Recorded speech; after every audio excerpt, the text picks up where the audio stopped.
Alright everybody, welcome back. What's going on? It's Jace. So back in April, we saw arguably one of the most popular drops of the whole year and what a lot of people called their sneaker of the year at the time with the A Ma Maniere Jordan 3s. Now, fast forward to last month in late July, we saw leaked photos of another A Ma Maniere collab, but this time with the ever trendy Jordan 1 High.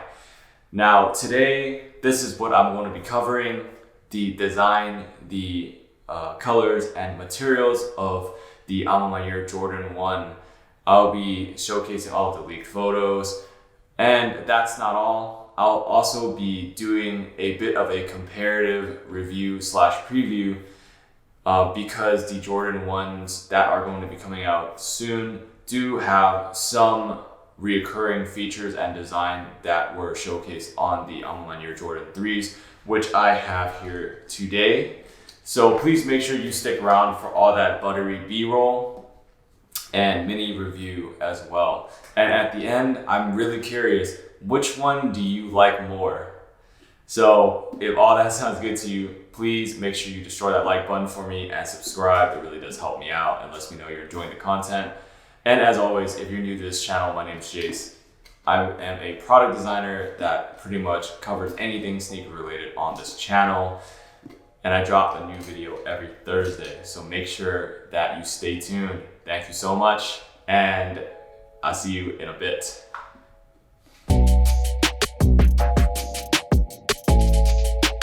I wanted to kick things off by doing a little mini review of the A Ma Maniere Jordan 3s. Just in case you guys don't know about the shoe. The design concept is, quote, raised by women. It's a throwback sneaker design that pays homage to James's mother, the founder of A Ma Maniere, hence the vintage age look and feel of this sneaker. Now, getting into the colorway, the sneaker is a classic white with gray secondary paneling. Accents include pre-aged sail, yellow outsole, ankle counter, lacelets with a subdued violet that ties the package together pretty well.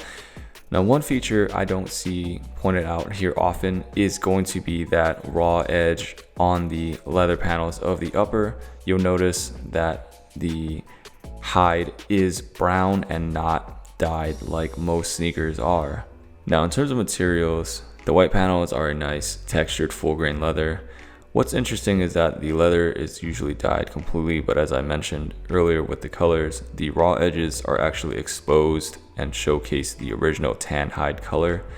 The gray panels are a medium nap suede with the all edges being unfinished besides the one on the vamp, which is actually rolled and stitched.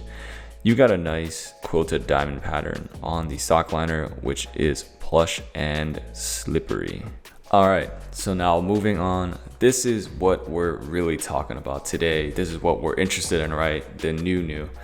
So for the overall design of the A Ma Maniere Jordan 1, the design concept inspiration is still unknown at this time, but the overall visuals showcase a neutral looking shoe with, again, a bit of a trendy vintage look.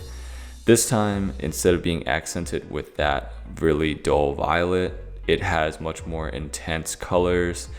It's got special details, including a tongue tag, insole tag, and more memorable quotes with signature on the upper wings, just like how Virgil did with his off-white ones. Now, moving on to the colors, instead of white like the A Ma Maniere 3s, the ones opt for more of a slate color, which is a white that's tinted with some gray. It's accented with a sail outsole once again.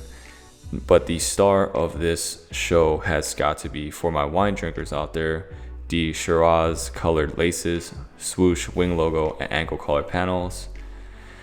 The Shiraz color gives the sneaker a nice contrast to an otherwise kind of neutral and, boring colorway, to be honest. Now, with the materials, once again, the Jordan 1 and previously released Jordan 3s share some similar materials here, so I want to start with those. So the sock liner still features that super smooth and cushy diamond pattern quilting. The main panels of the upper are very lightly napped suede and instead of having a mix, it is just all over. It has your typical polyurethane outsole. And the star of the show here is definitely going to be the snakeskin used on those Shiraz color panels, like I said earlier. The patterning on the material gives those areas a lot of depth, which I bet will be even more apparent during wear, because those areas usually crease in to conform to the silhouette of the ankle area.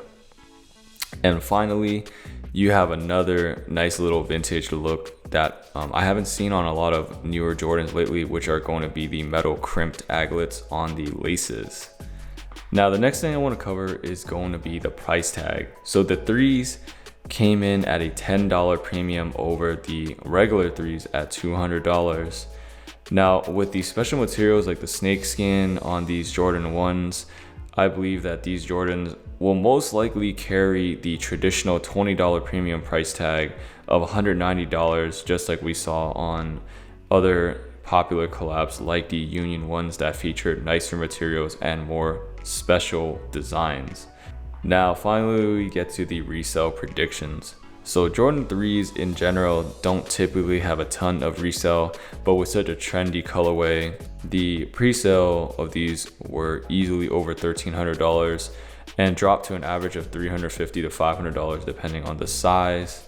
They have since stabilized around $300 to $400, and just based off of my analysis and what I've been researching back then, the huge nationwide restock definitely further discounted the price of the threes. And without any historical significance for this collab and any outside influences, I don't really see these going up any more than they already are.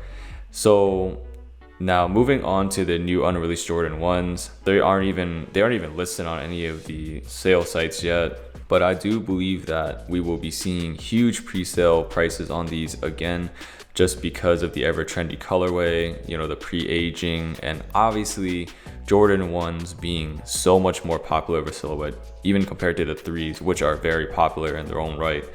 Once the release happens, I think these could easily stabilize at around $400 to $500, maybe even $600, depending on how popular these are with the stock numbers. I've seen mixed comments from people. Some people said that it looks like the best shoe ever, and I've seen a couple people say that they're ugly. It's a generally pretty neutral colorway, and that full body Shiraz wine colored accent is quite dark, so it makes this shoe very two-toned essentially, and it should be quite easy to wear with any outfit, which means that the wearability should help maintain its value and popularity. Although the snakeskin material could hurt the value of the sneaker, since not everyone is a fan of exotic materials. But getting into that, I want to talk about some of my thoughts about it. So some of the things I really appreciate about this sneaker are going to be the asymmetrical color balance that's biased towards lighter colors. I think it's pretty successful here. And if you guys don't know what that is, just think of something like a Shadow 2.0, where the lighter colors kind of overpower the darker colors. But in my opinion, the Shadow 2.0s, they were just done terribly and don't really look great. Now, I mentioned the Shiraz, and I'm not a wine snob by any means, but I do enjoy some good Shiraz, some good Zinfandels that are nice and woody and spicy.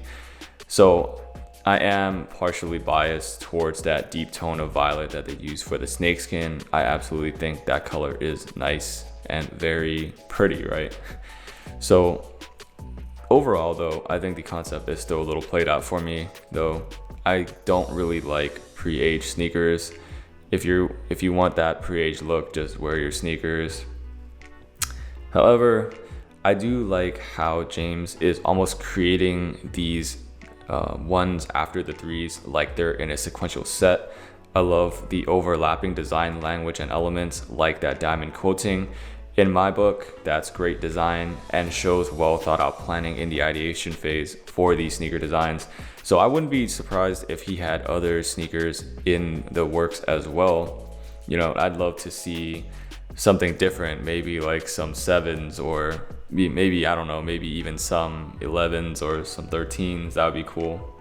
But anyways, let me know down below if you prefer the 3s or the 1s in the comments below. Once again, it's Jace. I'm a product designer, not your typical sneakerhead. I love talking about sneakers on this channel, from everything to finance, investing, and design. Once again, I drop videos every Thursday. So please do like, subscribe, and ring that bell notification so you're always updated with what's going on. Now, take care and stay laced.